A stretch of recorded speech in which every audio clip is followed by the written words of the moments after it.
নমস্কার, সালাম, সবাইকে আন্তরিক শুভেচ্ছা। আশা করি আপনারা সবাই ভালো আছেন। আপনাদের আশীর্বাদে দোয়ায় আমার শরীর মোটামুটি ভালো, কিন্তু বাবার শরীরটা আজকে তেমন ভালো না।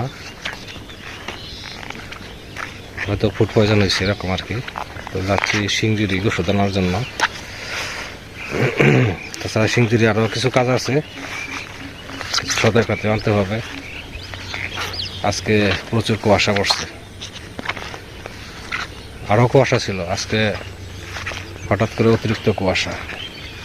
গ্রাম বাংলা একটা কথা আছে, অকালে কুয়া সকালে মেঘ। মানে হঠাৎ করে যদি কুয়াশা বেশি পড়ে তাহলে বৃষ্টির সম্ভাবনা থাকে, হয়তো সে ধরনের থাকতেও পারে।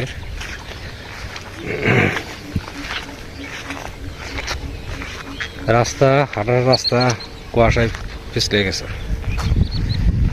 ঠিক মতো হাঁটা যায় না। তো চলেন যাই সিংগিরি ঔষধ নিয়ে আসি, কিছু সদাই পাতে করে আসি।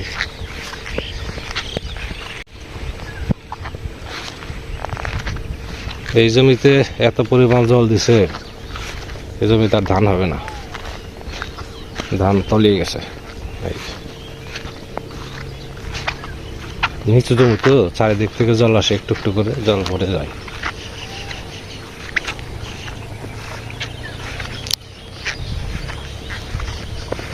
একদম পৌষ মাসের প্রথম দিকে যে কুয়াশাটা পড়ছে, আজকে সেম একই রকম কুয়াশা।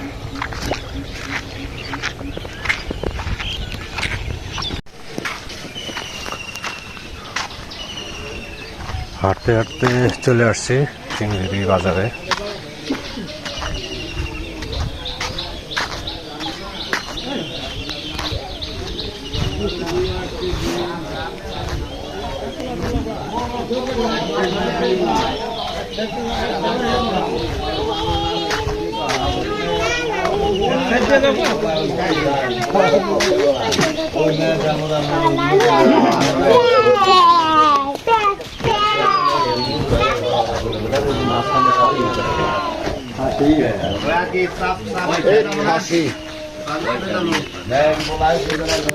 গ্রাম কত? 100 গ্রাম। 100 গ্রাম নিচে 80 টাকা। 180 টাকা 100 গ্রাম দাম। আর ও জর্দা একটা। ডিম কত করে?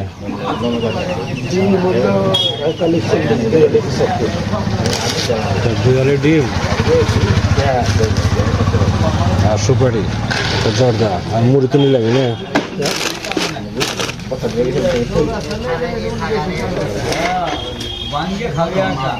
আরো কই জায়গায় নিয়ে আর একটু কামে রাখছি।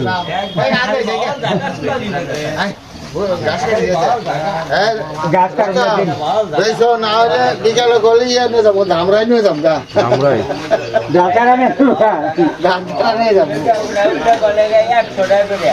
এলাকাগুলো যদি 1 মাস আগে হয় তাহলে এক একটা লাভ 70 টাকা 80 টাকা করে যায়, তাই না? আর আমি এই লাউ 70 টাকা 80 টাকা না, গাছ তো করছি।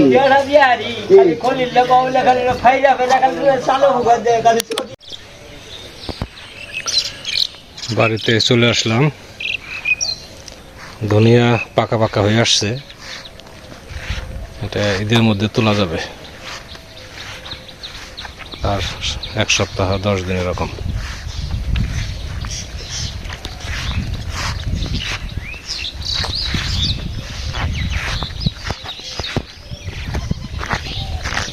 কুয়াশা এখনো কাটে নাই।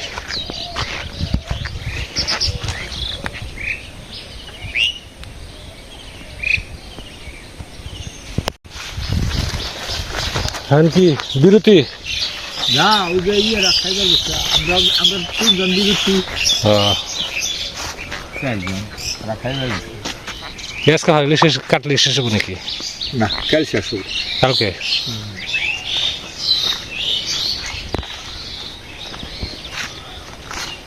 কাল শেষ হবে। এই পর্যন্ত তাহলে না, ম্যাক্সিমাম এই পর্যন্ত দিব না। তারপরে যদি এমনি না মোটামুটি দিয়ে হবে। মাটি কাটা শেষের দিকে, আগামীকালে শেষ হবে।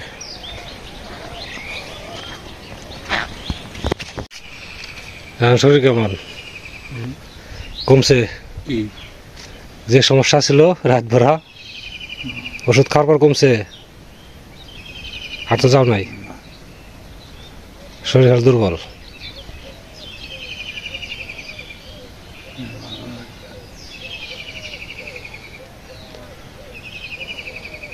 মানে ভালো লাগে না, মানে ভালো লাগার ওষুধ থাকছে, এই করলে ভালো লাগবো, এটা কি মনে কয় যেটা করলে এটা ভালো লাগবে না?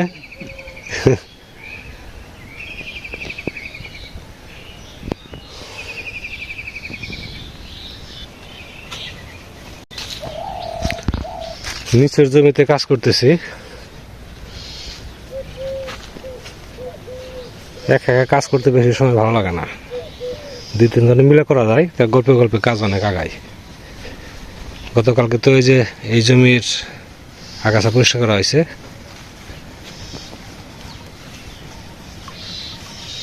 এখন আবার আজকে এই যে এটাই করতেছি, আর সার দেওয়ার সময় হয়ে গেছে, এজন্য এই জমিটা আজকে তো পারা যাবে না, চেষ্টা করবো আগামীকাল শেষ করার জন্য।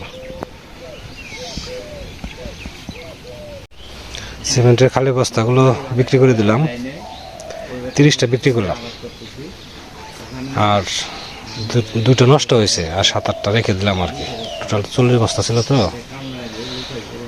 ওই পাশে কিছু বালু আছে, ওই বালুগুলো রাখতে হবে যাতে বৃষ্টিতে নষ্ট না হয়। ওই যে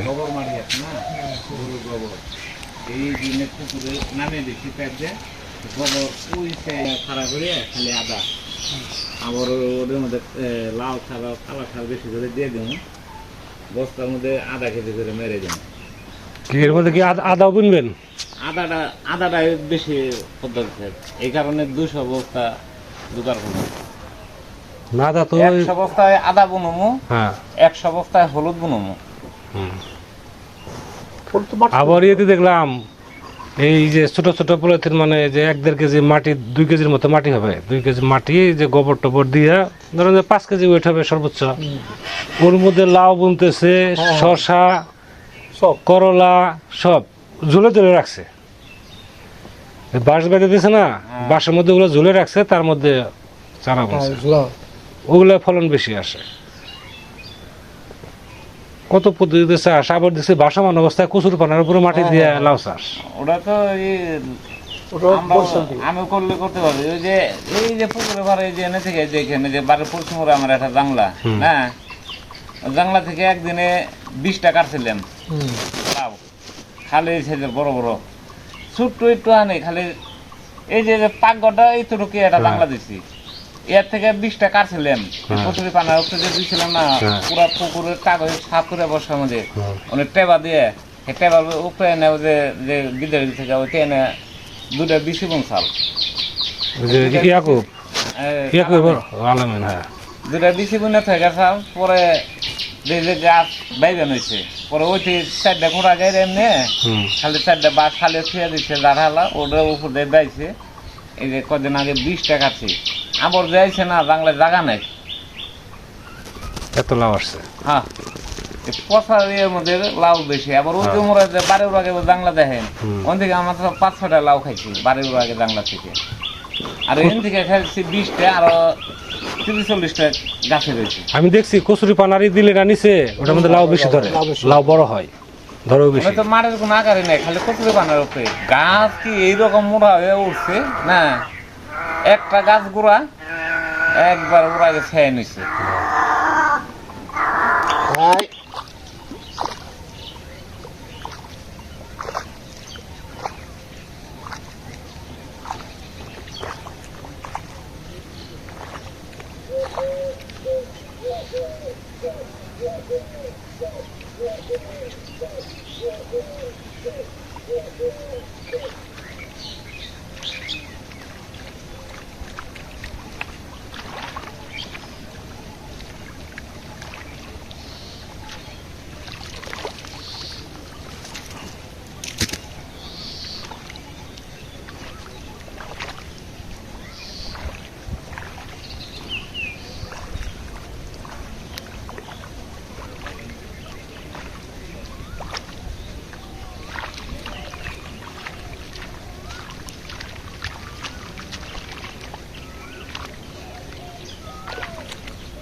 সকালে যদি মির্জাপুর না যেতাম তাহলে অর্ধেক হয়ে যেত।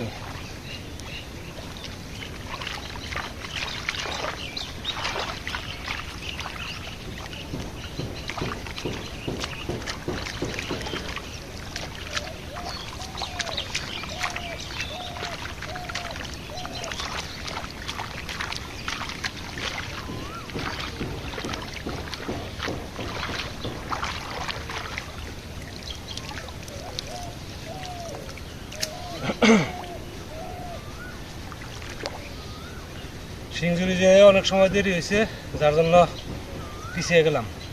তো কালকে শেষ দেবো ওটা যে কোনো উপায়ে।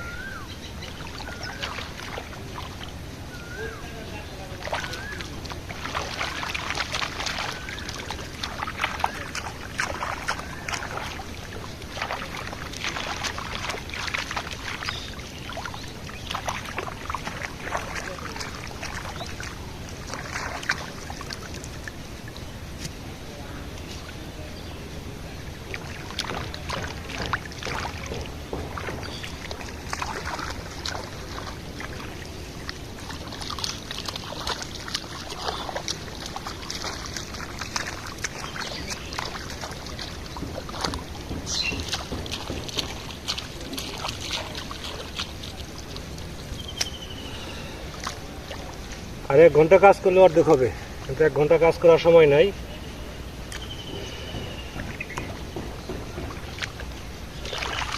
একটু রেস্ট নেব।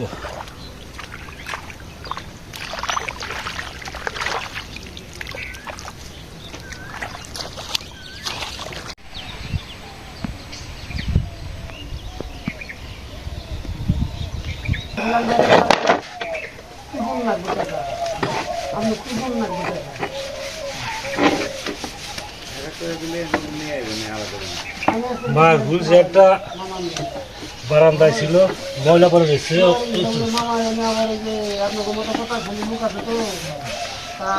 কোনো কিছু নষ্ট হয় নাই, ঠিকই আছে, ময়লা পড়ে গেছে। মামা বলে দীর্ঘদিন ধরে ব্যবসা বাণিজ্য করতেছে ছোটকালে দিয়ে তারা ছেলের মতো তাইকে বলছে যে রুটের সামনে তুমি একটা প্রতিষ্ঠান করে খাও। আপনি 6-7 লাখকে ভেঙে 2 মতো বানিয়ে 7-8টা রুম করে সে আপনি দিচ্ছেন, আপনি তো মেরে গেছেন না পুস্তক করে। আপনি দুয়েক হ্যাঁ বলতেছে যে তোরা ভাই দিয়ে গেছে, যে বলতো আমি বাসা আছি বলতে আছে তোরা ভাই দিয়ে বলে গেছে। মেয়েরা মানতে আছে, মেয়েরা ভালো ভালো করে দিয়ে হয়েছে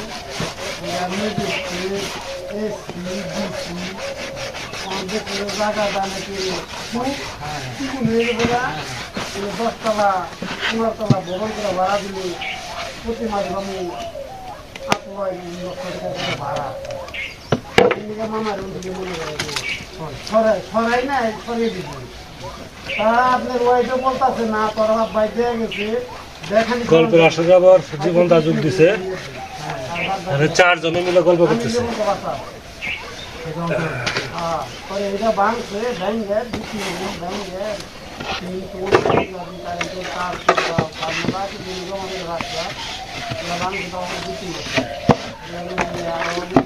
বাড়িটা থাকে না তারা নিয়ে খাই দিয়ে অল্প কিছু সামান আসার পরে সকাল আমার কোনা বাড়ি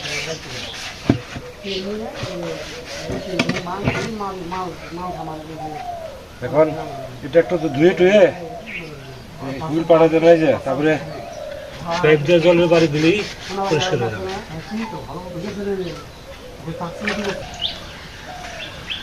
ধোয়া কমপ্লিট, সে আগের মতো নতুন আছে, শুধু এই চাকার মধ্যে মরিচা পড়ছে, আর সবই ঠিক আছে।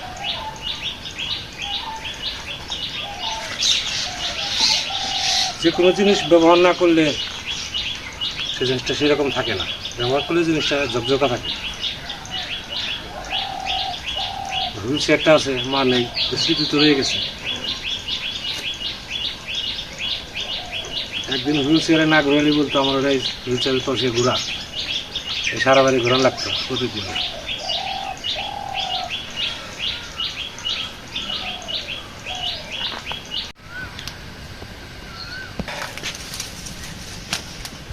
আজকে রান্না হচ্ছে বেগুন ভাজি আর হচ্ছে ডিম দিয়ে আলু বেগুন দিয়ে একটা তরকারি রান্না করবো।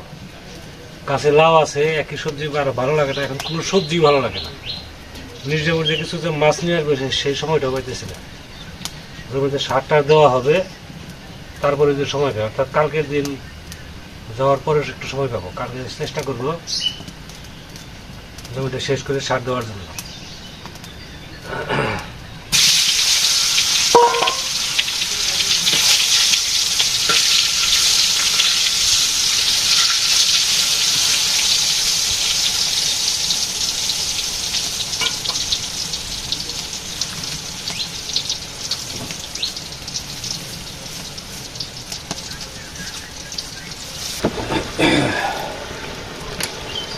বেগুন ভাজি প্রায় হওয়ার দিকে।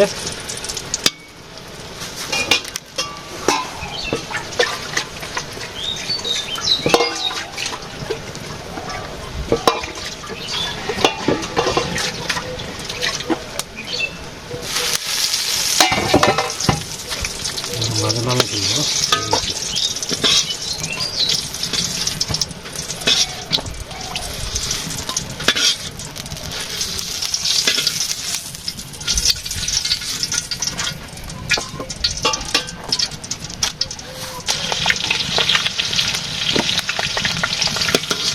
ডিম ভাজি হয়ে গেছে।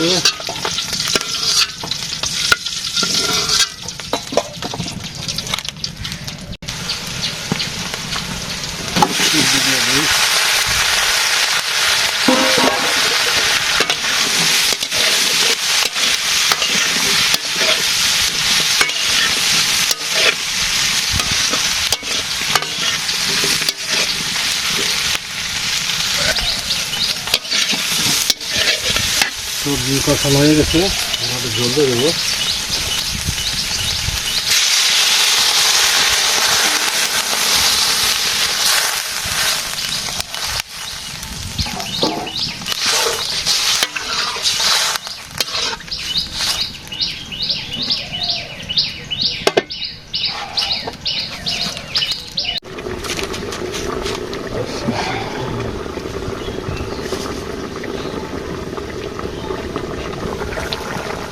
গরম মশলা,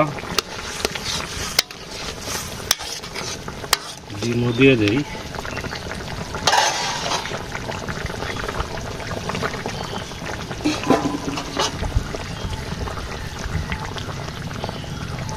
একটা আলু করে দিতে হবে।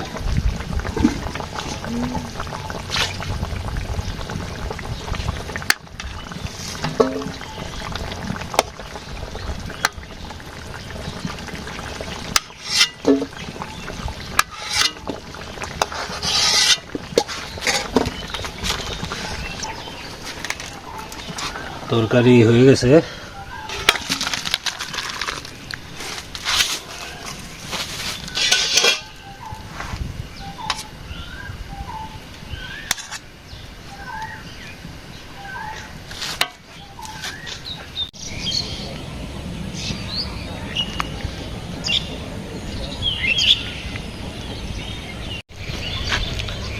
এখন যাবো একটু রায়বাড়ি। রায়বাড়ি হচ্ছে আগামীকাল নিমন্ত্রণ করতে হবে, শ্রাদ্ধের নিমন্ত্রণ। সিংজুরু থেকে আমার উপর দায়িত্ব দিছে। আমাদের গ্রামবাসী আমরা যারা আছে সবারই পাকবন্ধা নিমন্ত্রণ। নিমন্ত্রণ জিনিসটা এটা দায়িত্ব দিলে অনেক সময় মনে থাকে না করার, কাজের চাপে ভুলে যাই। তো ভাবছি নিমন্ত্রণটা সেরে তারপরে প্রাইভেটের দিকে যাই। তো অনেক সময় ধরে আপনারা আমাদের সাথে আছেন, আপনাদের সবাইকে অনেক ধন্যবাদ। আপনারা ভালো থাকেন, সুন্দর থাকেন, সুস্থ থাকেন আর আমাদের পাশে থাকেন।